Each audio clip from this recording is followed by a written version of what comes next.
حتیٰ کہ غیر ضروری باتوں پر بھی ہنستا ہے، تو وہ شخص اندرونی طور پر انتہائی اکیلا ہے۔ جاپانیوں میں ایک کہاوت مشہور ہے، آپ کے 3 چہرے ہوتے ہیں۔ پہلا چہرہ جو آپ دنیا کو دکھاتے ہیں، دوسرا چہرہ جو آپ اپنے خاندان اور دوستوں کو دکھاتے ہیں، تیسرا چہرہ جو آپ کبھی کسی کو نہیں دکھاتے، وہی آپ کا اصل چہرہ ہوتا ہے۔ مجھ سے نہ ہو سکے گا باطل کا احترام، میری زباں کے واسطے تالے خرید لو۔ آپ اپنی منزل پہ کبھی نہیں پہنچ پائیں گے اگر آپ رستے میں بھونکنے والے ہر کتے کو پتھر ماریں گے۔ بندہ عامل کے پاس جاتا ہے کہ کام نہیں چل رہا، اور عامل 20,000 لے کر اپنا کام چلا لیتا ہے۔ سب ڈوبے ہوئے ہیں، کچھ سیلاب میں، کچھ حنا میں، کچھ تکبر میں، کچھ اپنی ذات میں، اور کچھ بے حسی میں۔ شخص ہمیشہ نکتہ چینی کے موڈ میں رہتا ہے اور دوسروں کے نقص نکالتا رہتا ہے، وہ اپنے آپ میں تبدیلی کی صلاحیت سے محروم ہو جاتا ہے۔ سورہ رحمان میں اللہ تعالیٰ کافروں کے ایک مسئلے کی بات کرتے ہیں، اور وہ ہے ناشکری۔ اللہ ان کی ناشکری کی بات بار بار کرتے ہیں، اور ایک ہی بات کہتے ہیں کہ تم اپنے پروردگار کی کون کون سی نعمتوں کو جھٹلاؤ گے۔ صحیح کام کرنے کے لیے وقت کا انتظار نہیں کیا جاتا۔ کامیابی کا پھل ملتا تو سب کو ہے، لیکن اسے صرف وہی کھا سکتا ہے جو محنت کرتا ہے۔ جیتتے وہی ہیں جو جیتنے کے لیے کھیلتے ہیں۔ جو جتنی مشکلوں سے گزرتا ہے اس کی روح اتنی مضبوط ہو جاتی ہے، جس کا کردار جتنا مضبوط ہو اس کے گھاؤ اتنے زیادہ ہوتے ہیں۔ خاموش انسان خاموش پانی کی طرح گہرے ہوتے ہیں۔ خاموشی خود ایک راز ہے، اور ہر صاحب اسرار خاموش رہنا پسند کرتا ہے۔ خاموشی دانا کا زیور ہے اور احمق کا بھرم۔ کسی کی یاد میں جاگنے والا کبھی بدقسمت نہیں ہو سکتا۔ کسی کے درد میں رونے والا دنیا کے 1000 غموں سے آزاد ہو جاتا ہے۔ کشف کی 4 اقسام ہیں۔ عقلی کشف، یہ ادراک عقل کا حاصل ہوتا ہے۔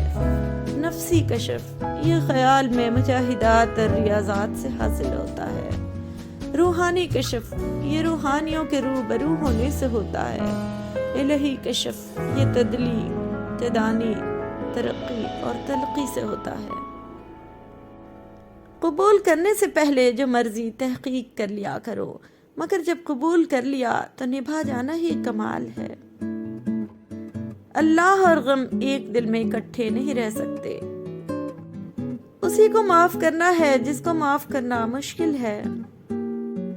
حضرت عثمان غنی رضی اللہ تعالیٰ عنہ فرماتے ہیں، بعض دفعہ جرم معاف کر دینا مجرم کو اور بھی خطرناک بنا دیتا ہے۔ حضرت علی رضی اللہ تعالیٰ عنہ نے فرمایا، کبھی زبان سے نکلا ہوا ایک لفظ نعمتوں کو چھین لیتا ہے۔ برا وقت اکثر وقت کے برے استعمال کی بدولت آتا ہے۔ بدی کی تلاش ہو تو اپنے اندر جھانکو، نیکی کی تمنا ہو تو دوسروں میں ڈھونڈو۔ جس آدمی کے پاس دین کی راہ پر چلنے کے لیے نہ وقت ہے نہ مزاج، وہ اپنی ناکامی کے بارے میں اور کیا کہہ سکتا ہے؟ خالی سجدہ کر لو، جب تک سکون نہ ملے تب تک سر مت اٹھاؤ۔ اللہ کے محبوب صلی اللہ علیہ وسلم کا ذکر جس مقام پر ہو اسی کا نام جنت ہے۔ اللہ سے آسرا مانگو اور اللہ کے محبوب صلی اللہ علیہ وسلم کی محبت مانگو، گناہ خود بخود ہی آپ کو چھوڑ جائے گا۔ درود کا معنی ہے یاد، درود کا معنی ہے ادب۔ یاد کرنے کا نام درود ہے، پڑھنے کا نام درود نہیں ہے۔ آپ یاد کرو پھر وہ یاد کریں گے، بس یہی راز ہے۔ درود شریف ساری کائنات کا وظیفہ ہے۔ آپ لوگوں کو ایک ہی ذات پر اعتماد کرنے کی تلقین کرو، اور وہ ذات نبی کریم صلی اللہ علیہ وسلم کی ذات مبارک ہے۔ کسی نے پوچھا کہ بارش کا فائدہ کیا ہے اور نقصان کیا ہے؟ کہتا ہے بارش کا فائدہ یہ ہے کہ یہ ہمارے کھیت پر برستا ہے، اور نقصان یہ ہے کہ ساتھ والے کے کھیت پر بھی برستا ہے۔ بس لوگوں کو اتنی بے سکونی ہے کہ کسی کو سکون میں بھی نہیں دیکھ سکتے۔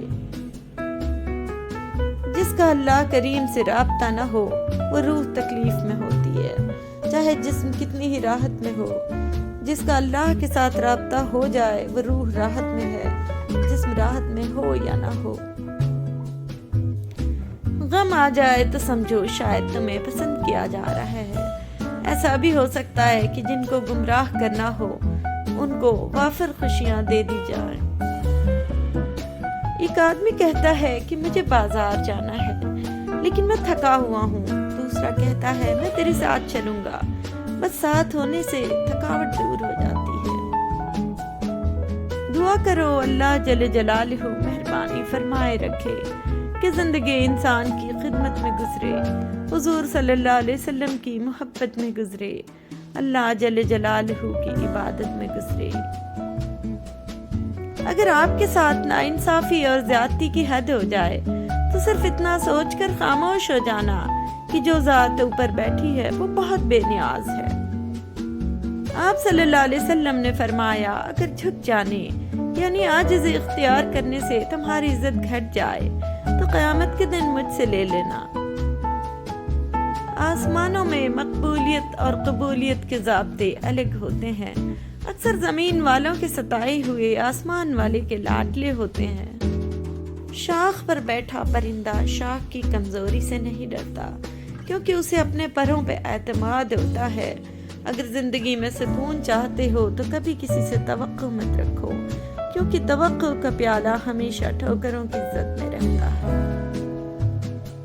سورہ یوسف سکھاتی ہے کہ اگر اللہ کی رضا پر راضی رہو تو قید ختم ہو جاتی ہے، سازشیں ناکام ہو جاتی ہیں، غلامی حکومت میں بدل جاتی ہے، قحط ختم ہو جاتے ہیں، بیمار شفا یاب ہو جاتے ہیں، بچھڑے مل جاتے ہیں، دشمن سرنگوں ہو جاتے ہیں اور ہر محاذ پر فتح نصیب ہوتی ہے۔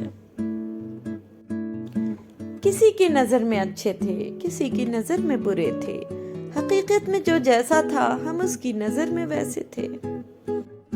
بات سجدوں کی نہیں خلوص نیت کی ہوتی ہے۔ اکثر لوگ خالی ہاتھ لوٹ آتے ہیں ہر نماز کے بعد۔ وہ پتھروں سے مانگتے ہیں اپنی مرادیں اقبال۔